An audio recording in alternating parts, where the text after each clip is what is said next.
thank you so much for joining us tonight. We're really excited about the conversation. And thank you, Jaylen, for being here. Thank you. You've had a particularly impressive season this year, breaking several Boston Celtics records, including recently tying with Larry Bird for the most consecutive games scored with at least 30 points. So congratulations. Thank you. But you've been a passionate advocate throughout your career about both you and your colleagues on the court being seen as more than just athletes. You're a thinker, you're a social justice advocate, you're an entrepreneur, and a philanthropist. Can you talk about that dynamic, and what is it like for you to juggle all of those different roles? I think at this point it's kind of normal. You know, from 18 when I first came in to the NBA, I kind of had my experience cultivated at Berkeley, where I interned at a VC when I was at Berkeley Base Ventures with Eric Moore, on top of doing what I did athletically, and then also challenging myself academically through graduate courses and stuff like that. So I think UC Berkeley really prepared me for the journey that I'm going through like right now. And you use your platform a lot to speak out on issues off the court. Can you talk about why that's important to you and why that's something that you choose to do? Sure. Yeah, I think having a platform, I look at as a responsibility. Like being able to affect households that you may not ever get to see or reach, or families and in the next generation in a sense. So I take that with a great responsibility. So anytime that I try to push what I view as important and what I want the next generation to learn about, what I want them to emphasize, and what I think being an athlete is about. You know, it's not just about entertainment, it is about influence.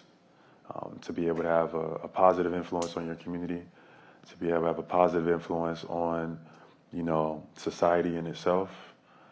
So I kind of try to live my life in that regard. Do you feel like since you've been doing that, the narrative around athletes has changed? Do you feel like it's starting to break through this multidimensional aspect? I would hope so.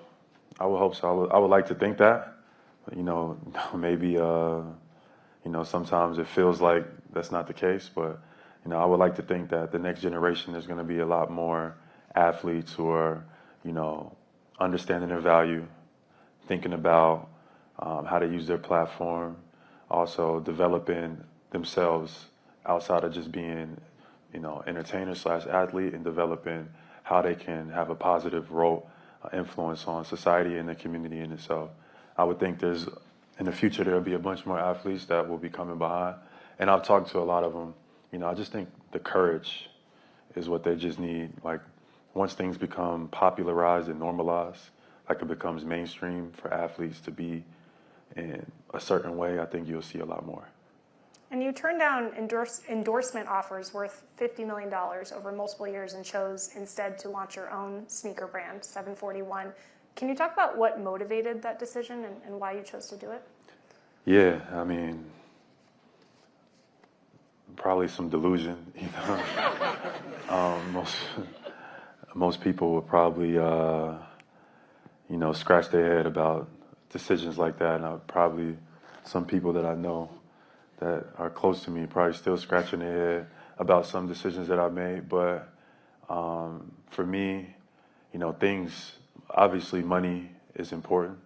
I think that is a great resource to be able to do things that, you want to do, financial freedom. But there's things that I value more than money. Commitment to my community. I think just integrity. It means more being able to have an input, creatively. All these things are things that I will weigh when I make my decision. And if you are taking away all those things and only wanting to give me money, or limiting my voice or something like that, then it doesn't sound like something that might be for Jaylen Brown. What's it been like running your own sneaker brand? I mean, you're essentially a small businessman at that point, and what lessons have you learned from that you might want to pass on to that next generation of athletes? Yeah, I've learned so much. There's been so many ups and downs. We've had delays. We've had we've had things to go in different directions. We had great victories and things that we were super proud of and things that we want to continue to get better at, just like any company, but to be able to go through that process, I started at 26, 27 years old. I'm 29 now, to be able to understand kind of the ins and outs of, the sneaker industry. I've learned a lot about and what I would like to see differently and kind of what I want to provide for the next generation, just so they can have an option that's alternative to like what's being presented out there right now. Right now, largely, artificial metrics dominate our industry. Bots, fake viral moments, clickbait is kind of what they use as almost a substitute for influence, right? Like we see it all the time through these accounts. Mostly, large organizations, they have a job description where your job is to go find the most popularized accounts, work with them in order to use their influence, in order to push your product or push your whatever. But we've gotten away from storytelling in the industry.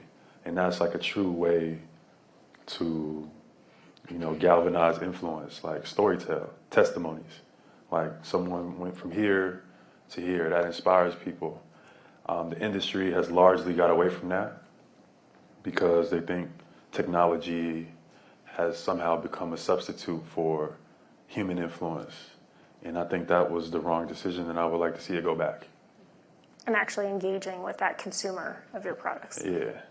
I think people are inspired and motivated when they hear other people's stories and when they get to see them visually come together and you get to see someone's testimonies that are now, it's a budget behind it, and now you get to, like I used to grow up seeing LeBron running down South Beach and him in Cleveland and everybody like around, that as a kid that was inspiring. Now you just see clickbait now you just see clickbait and fake viral moments and seed accounts that are trying to create and make me feel like this is important. And it just don't feel the same. It's like, it's like artificial light versus the sun. It's a difference. And you're also an investor in Happy, which is a tech wellness company. And I wondered if you could talk a little bit about what that company does and why you chose to get involved with it. Yeah, science is one of my loves. I love science. I also love history. So I look forward to going back to school and potentially getting my degree in the scientific field, maybe physics, maybe astrophysics, etc. But frequency technology is something that I've always been fascinated with. Like, everything that's around us is frequency and vibration. That's just how matter is formed. So to be able to, have a device or be able to learn about how these frequencies and vibrations can have an impact on your daily life is kind of what Happy is about. So since 2024, I've been the Chief Innovation Officer of Happy, which is this technology company that utilizes these frequencies. And it's been my role to come up with what the future of frequency technology could look like for this company. So I've been enjoying that role. I've learned a lot in that role, and we have some cool announcements to make in the future regarding, rebrand this up and coming year, and also some more products that we would like to push out. But science is always something that I've been fascinated with, that kind of makes me feel like a kid again. So it's been cool being the CIO of Happy. And we've talked about some of your endeavors, and we're going to talk about more of them. But I did want to ask, even just the ones we've already talked about, how difficult is it to do things like that with a season that stretches as long as the NBA? How do you, devote enough time to these different ventures? It's a balance. And I'm very talented at the game of basketball, and I always have been. And maybe I could have diverted more focus in my younger career to being all in on basketball, and kind of just these other things that I've also been interested in. I've kind of cultivated and groomed alongside of my basketball career, because I just always looked at things from a big picture kind of approach. But most athletes, this is the main thing. Let me just focus on this. I kind of focused on everything, and I think I've just had the privilege that I've been blessed with with talents and I work hard. But I've always been naturally just very good at this game. So where, someone else might be difficult for them to juggle one or two things, I could juggle three or four with ease, So this season I focused more on basketball than I ever have, I think, in my career, just because my team needed me to do and be this every single night. But, throughout my career, I've always kind of had this approach where, I love basketball, but I love science, I love education, I love philanthropy, I love giving back, I love all these things as well. So I would divert my time as such. When you signed your 5-year, $304 million contract extension with the Boston Celtics, you announced another kind of long-term investment, and that was your vision to build a modern-day version of Black Wall Street here in Boston. Can you talk about why that particular issue is one that you've chosen to focus on, and ultimately what you do hope to achieve here in Boston? Yeah, so for those who are unfamiliar, when I signed my last contract, it was one of the largest contracts in NBA history. And that was in 2023, right?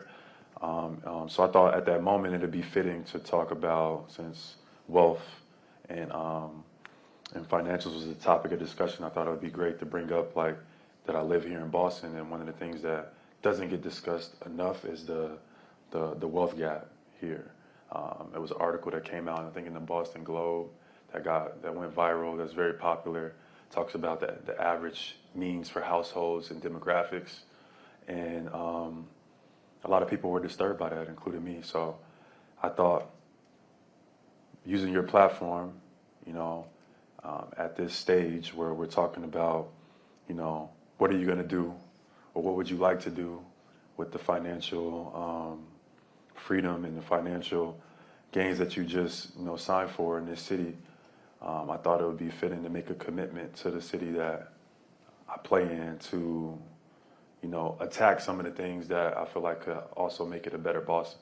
Like, I've been here for 10 years now, and so I view myself as a part of the community. So when I'm listening to the people and that I work with, the students, the families, et cetera, about some of the things that they would like to see different, some of the things that they, wish they had opportunities to or access to that, nobody's really talking about or bringing up. I think, from my platform, being an athlete here, being one of the faces of the franchise, I found it fitting for me to do that.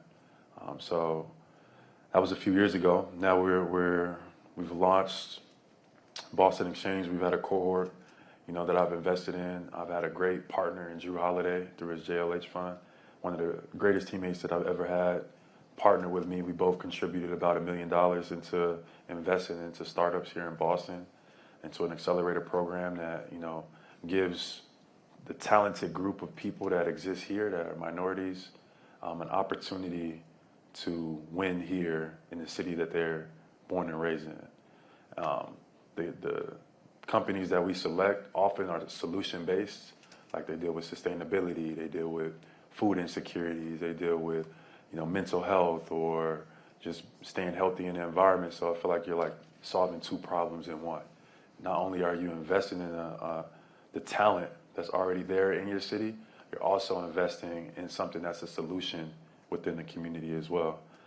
So I'm a firm believer that investing in the talent here, the talent will invest back into the city that they were born and raised in. So I think in the future, we would like to see, more companies, more talented groups emerge, and hopefully they emerge from our accelerator program. Is there a particular success story from that first round of applicants to your incubator accelerator program that you're particularly proud of? Yeah, we have a few. Even so far, it's only been a year or so. We've had, one of our groups or one of our companies that we've invested in land a large government contract at the Children's Museum.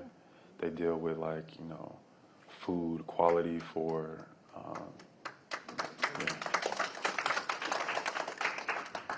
she deals with food quality for infants and adolescents and things like that. And they were able, they applied for, according to them, they applied to get this, contract through the museum a few times, and then they got denied. And then once, people saw that we were connected through our accelerator program, they got the contract got approved. So now, that puts them in more doors, gives them more visibility, and I think they're on the way to being successful. It's also a hair care line that's doing really well. I think they're probably doing the best out of all of our groups. I forget the name, right now of the company, but it's a hair care group that's from Boston that we've also invested in. In the last year, they were already, they were already very, very talented, but they're starting to emerge, and they've been able to get other people to invest as well. And that's a part of it. Like, we wanted to just create the motion for other people to be able to see the talent that's here, because now they're getting some notoriety, and now they're able to go and get into doors that maybe they weren't able to get into before. That's a part of it. Just creating that social capital is a step of it. Like, we don't want to just give companies money and just disappear and just think like we have programming that they come and sign up how to better their business. They did programming at Harvard that they had to go through. They have programming at MIT that they had to go through how to develop and correlate their businesses, how to make it more profitable, and et cetera. They use AI and technology to make things a little bit easier for them, to in-house bookkeep or whatever the case may be.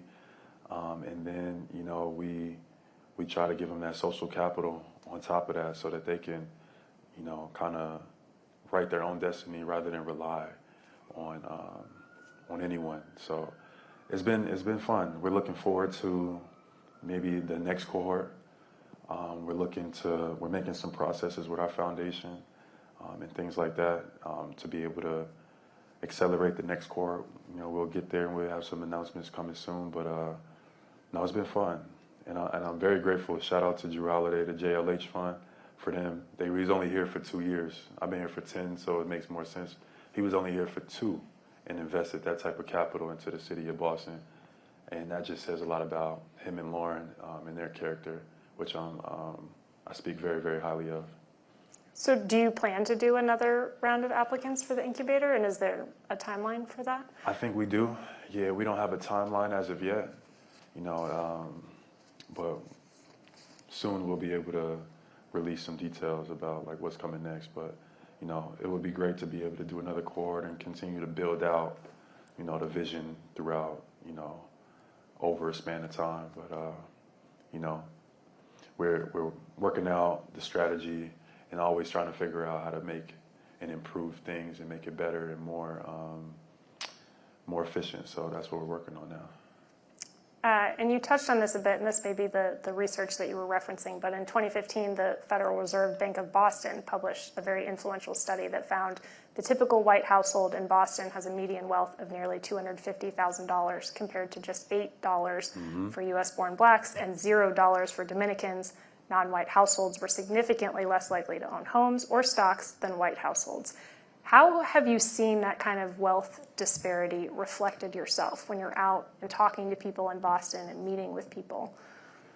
It reflects outside of the city even more like that, because that becomes the perception of Boston. Because like when you talk about, when people start using words like racism, like most people think that it's like, a color dynamic, but it's a power dynamic more than anything. Like, the analytics of opportunities and resources, the analytics educationally, the wealth gap, the incarceration rate, the acquisition to housing, who's available. These are the things that kind of make up that dynamic. So when you look at the analytics of something like racism, these are the type of things that you got to look at. Not just like what's being said online or whatever the case may be. And these are the things that I want to push Boston to continue to be better in. But because of those things, because of articles like that, Boston gets the perception that it does. Before you even get to the city, these are the things that you hear. So to be able to work with the mayor, the governor, be able to use my platform in order to build a solution to some of the issues that are going on in the city, in any way that I can contribute to my society or any way I can contribute to the community, I'm always looking for ways to do that. That's just kind of how I was raised. My grandmother kind of raised us to be like that. I watched her be community driven and things like that. Go knock on people's doors and fight for people to help the people that she was fighting for. Like, if that made, did I say that right? I think so.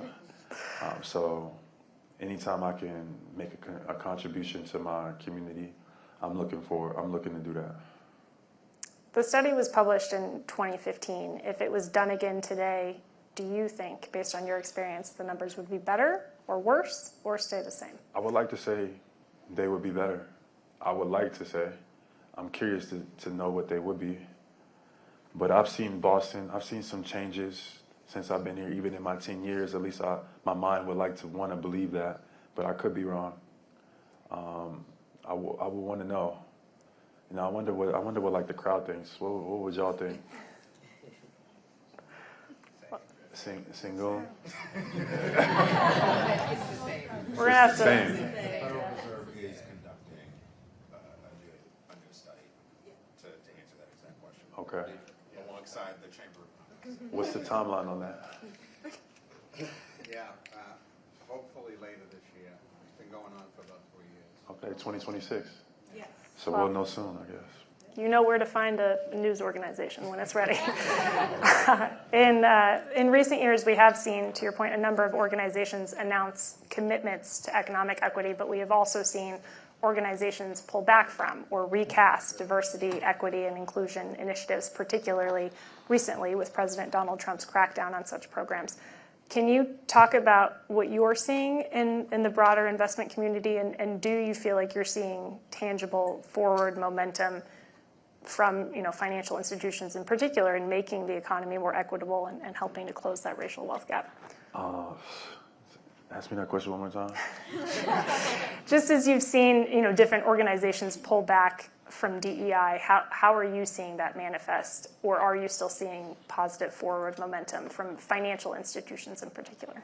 So I've heard a lot of things. I haven't seen anything personally because in my line of work, DEI doesn't is not. I wouldn't say that it's something that is. I guess it is to some degree from staffing, et cetera. But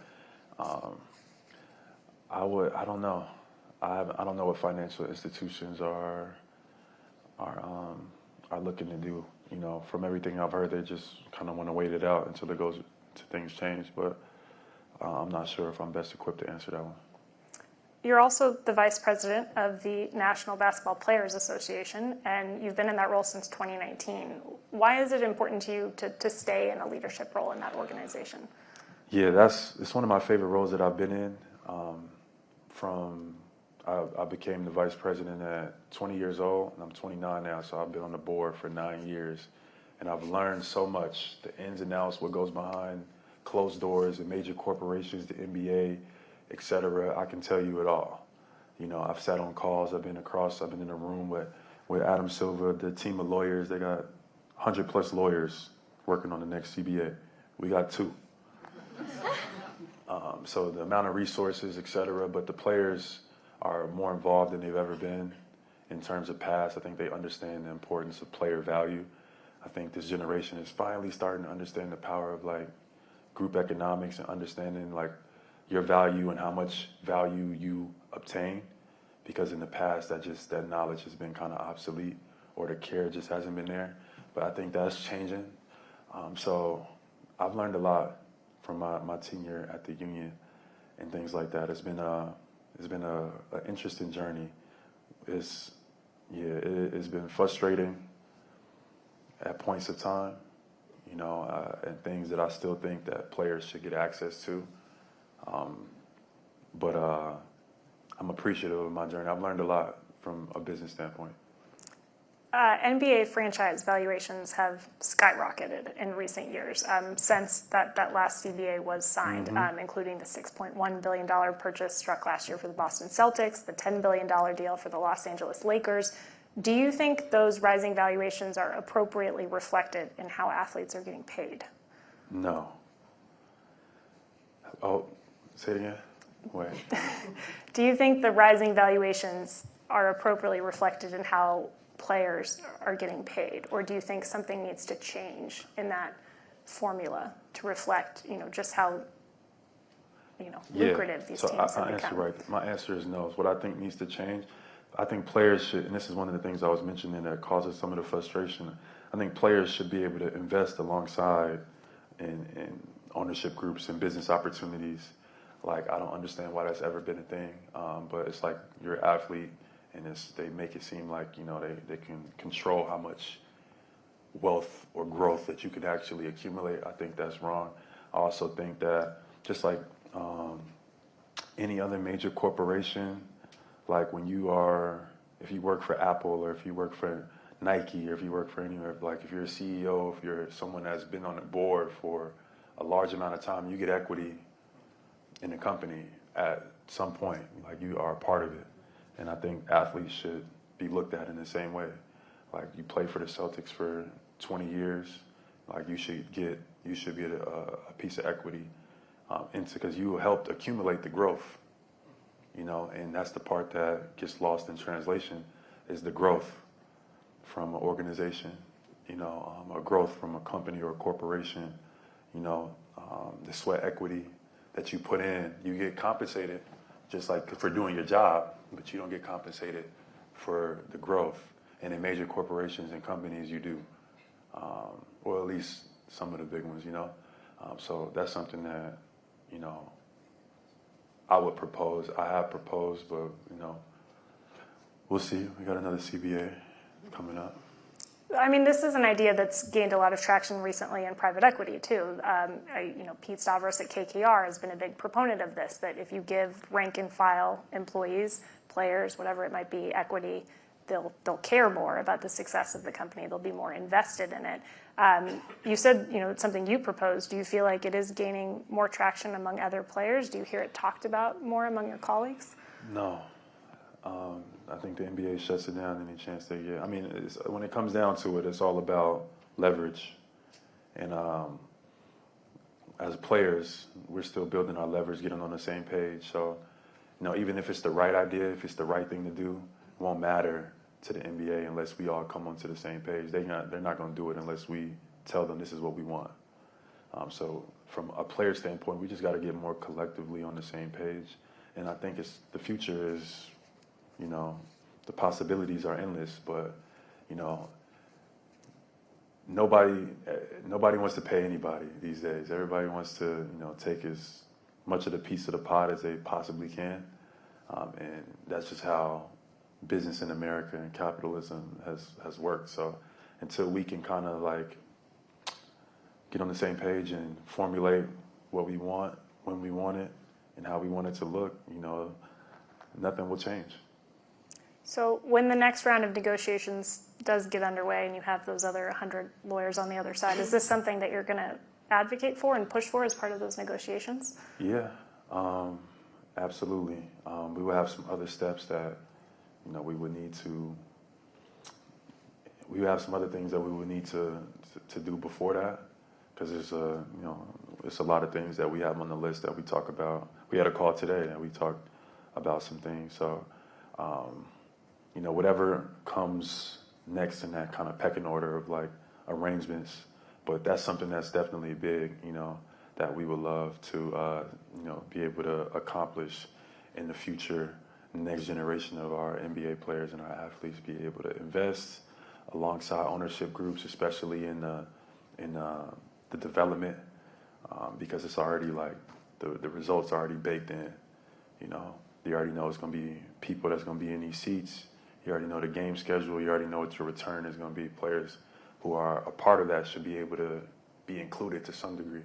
OKC just built a huge arena like recently, and those players that won the championship, they're a huge reason why they were able to make that into like a top market, et cetera. It's a championship organization, so the players should be included to some degree. And I don't think it should be rocket science either. More broadly, do you see sports teams as something that you would want to invest in, even outside of the NBA? Sports teams, me, I don't know. I'm a union guy. So I don't know if I could be on the other side where I'm taking the liberties. Or further afield, NFL or hockey or soccer or what have you. Maybe. You know, I love sports, so opportunities to come aboard, you know, in different leagues and different associations, they run differently. Like, and things like that, you have, you know, Premier League is different from Champions League. Like, Barcelona runs their organization different from Arsenal. You know, Barcelona, they run their organization like a democracy, where it's no, like, the fans vote for who gets to run.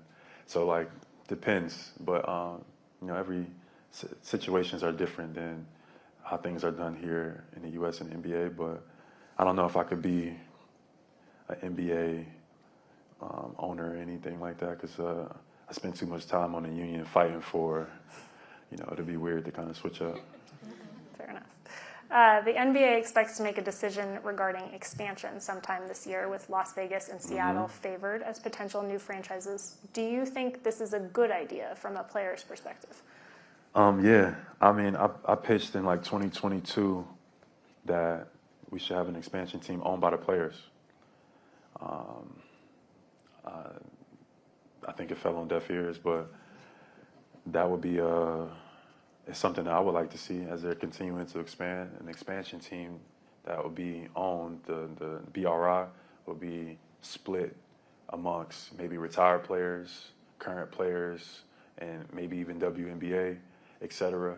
And this expansion team that will be able to, you know, correct a lot of the, you know, the frustration and divisional stuff that we talk about from a BRI standpoint, et cetera. Not being able to invest, not being able to be included when when organizations get sold and things like that, and the athletes who put in the work, the sweat equity. Having an expansion team owned by the players could be something interesting. You know, I think that could be cool. Obviously, we have to put some parameters around some things, but you know, I've brought that idea up a few times over the past few years. It's just I don't think we've had the leverage enough to execute it. But you know, things change over time. Maybe we circle back to it, but you know. That idea actually came from Andre Iguodala. You know, we were in a meeting and we were kind of bouncing that off each other. But Andre pitched that. I think maybe that's something that we should push for. And maybe now that he's in the executive director position at the union, maybe that's something in the next few years that we do push for. In the college arena, athletes can now earn money from endorsements and appearances, and they can also get paid directly by universities. What impact have you seen from that shift on the next generation of athletes coming into the NBA and how they view themselves as businessmen? I think it's changing lives, honestly. I mean, there's obviously a lot of there's a lot of yellow tape around, you know, kind of the aspects of amateur players, amateur athletes, and their name, image, and likeness, and how it's being negotiated, and deals and contracts that are taking place with families, et cetera. But like players that may never get to the NBA are, you know, becoming millionaires and starting their life with 6+ figures. It's just, you know, before when players were going to college and they were graduating with a degree they had nothing to show for, they're probably in more debt than they were, you know, before they went to college. So to be able to have and navigate your experience and give yourself a potential avenue to make money while you're in college and take care of your family and more, give yourself just a boost on life, you know, I think it's changed the game for a lot of people. So obviously that comes with some things that aren't great, because you see some things that are happening. We were talking about today. You get players get taken advantage of because, you know, maybe management or agency groups are offering them things when they're in college to take this deal in order for them to be their representation.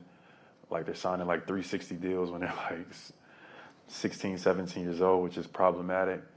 But overall, I think being able to have financial security throughout your college experience is super important. Like, you know, being in debt after you graduate, I know it's a lot of people that probably had that feeling. It's not great. and I haven't experienced it, but I know my family members, you know, and stuff like that who've had to experience that, the start on life and that hanging over your head. So as an athlete in different sports that you play, to be able to have an input and be able to make revenue, I think it changes the game for a lot of our athletes. Part of the Boston Exchange, when you announced it, was to have physical space available to help support the entrepreneurs that came into that incubator accelerator program and their business aspirations, and to really cultivate an innovation ecosystem. Can you talk about that goal and why it was part of the Boston Exchange?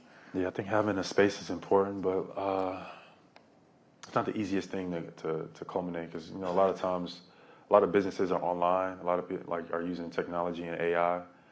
So you don't want to pay for a space and it's not getting used. So you make decisions and you evaluate whether if that is a great decision or if it isn't. You know, so I think we'll eventually have a space. It just wasn't the right time. Like right now, as we're continuing to get started, we find people have donated space and allocated space for some of our people of our cohort to use, and things like that have been fantastic. And I appreciate our partners for that. But eventually, you know, it'd be nice to have our own space, but we just want to make sure it's on the right terms. You also expanded the exchange to California's Bay Area, where you attended the University of California at Berkeley in partnership with Dallas Mavericks coach Jason Kidd. How is that going, and what insights have you gained when comparing the programs across the two coasts? Yeah, Oakland is different. It's, you know, a long flight from Boston, but, you know, some of the things that Boston has, you know, is dealing with or needs help or improvement on, so does Oakland. You know, major cities all across the U.S. are kind of all together, kind of suffering the same thing. Like where the crime rate is higher in those areas, it's a lot of you know, abandonment and things like that. For whatever reason, I'm not completely sure why, but the minority community, just the lack of opportunity and resources and things like that when it comes to these, you know, major cities and things like that. So to be able to to provide some resources, to provide some partners that could, you know, provide some opportunities and also provide that social capital so, you know, they can start getting into different doors as well is important. Some of it is happenstance, I believe, and some of it I think might be a little intentional. Oakland is a little different from Boston. You know, I think that I don't know how I would explain my words without, you know, but I think it could be, you know, I think some of it is a little bit intentional. Those areas get diminished, the crime rate goes up, the property value goes down, and those buildings get turned into luxury homes, and you know, that's kind of like the business model approach, where there is distressed asset, there is opportunity, and those distressed assets just happen to be people that come from communities such as mine and communities that, you know, I'm familiar with. So, you know, that's capitalism, but it lacks the empathy that is needed for these communities and these spaces that people have spent their livelihoods, people have, you know, born, they built connections, you know, they grew up, and that's the story that doesn't get told. You started live streaming on Twitch last summer, and you've continued to do so through the season, and we actually streamed part of this conversation on your Twitch channel. Can you talk about what motivated that decision and why you've chosen to do that on that platform? Yeah, I've said it before. I think, you know, I've thought about it the past few days. Like having my own Twitch this year is almost like having my own media platform. It's like I have my own media platform where I could put out the information, the takes that I see fit, and I think that's value. I mean, I think that's a tremendous value. People chime in. I have people from all over the world that come to just hear me talk about whatever, or, you know, to come watch me play basketball or video games or whatever. So I've built a own form of media platform / marketing where I can, you know, get directly to the people who want to. It just kind of gets rid of the middleman. right? Because the other media marketing companies, they have angles, they have agendas, they have quotas, and they're trying to meet. They might not serve me. They might not be in the best interest of me. They might not care for, you know, for how I feel. So I kind of started getting tired of it, you know, so I just, you know what, I'm going to start streaming.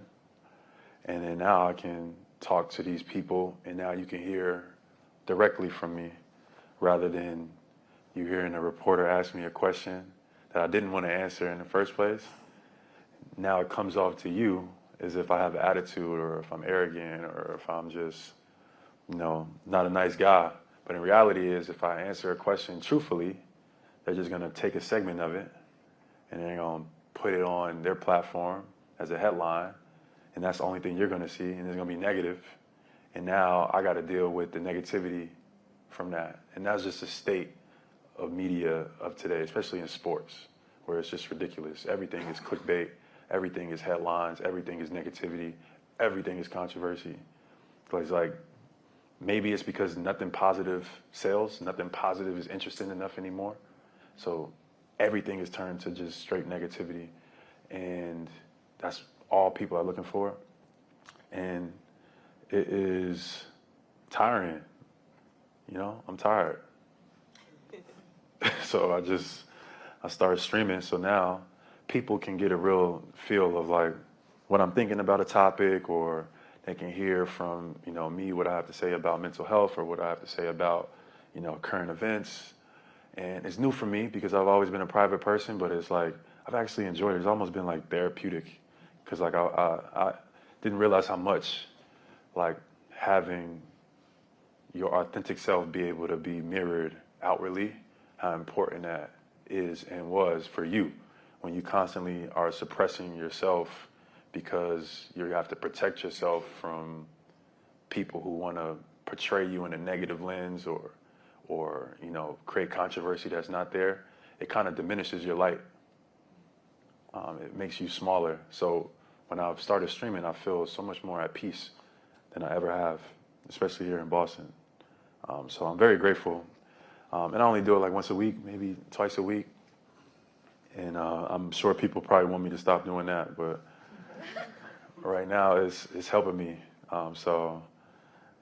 It's helping me on the course, helping us win games to me. So y'all want me to stop or not? What y'all want me to do? Well, we've covered so many different topics today, but I would be remiss if I didn't ask you about your JUICE Foundation, which aims to bridge the opportunity gap for youth in underserved communities. And we have a very business-focused audience here, and one of the areas you focus on with that is financial literacy.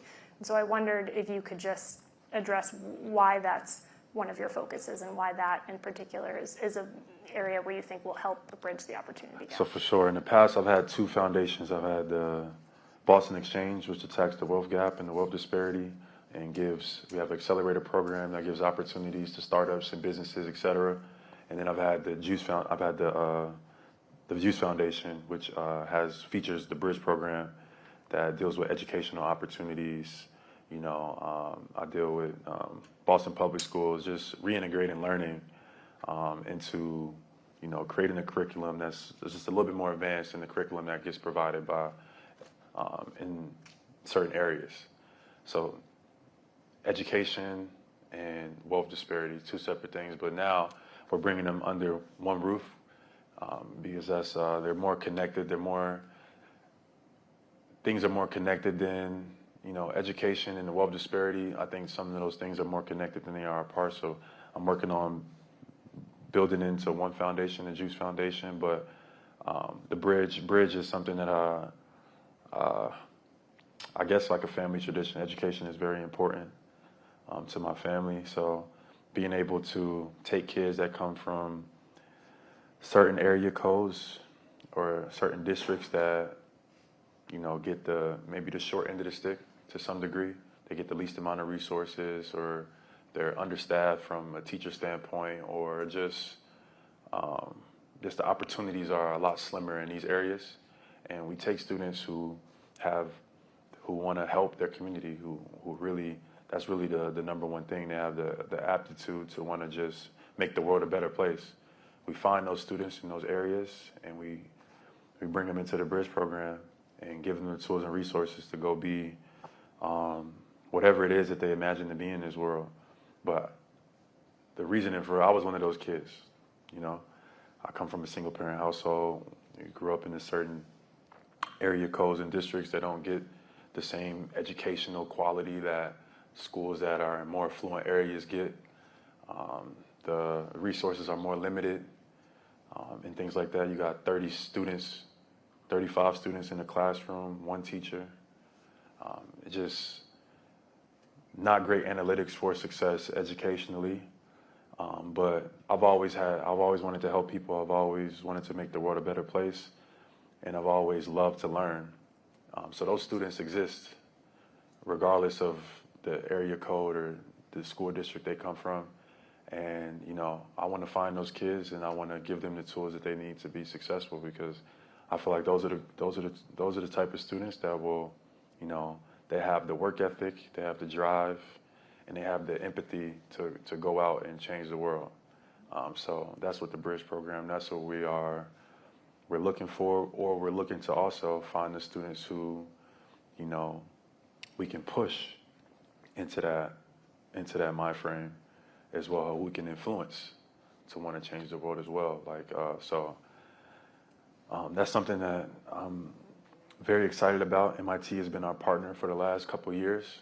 We've also done with UC Berkeley as well, but I'm looking forward to what the future could be educationally, and I've enjoyed being able to work with both of my foundations, and now being able to bring them together in some capacity should be something that, so we have some great announcements to make in the future. Well, we'll all be staying tuned. So thank you so much, Jaylen. Thank you.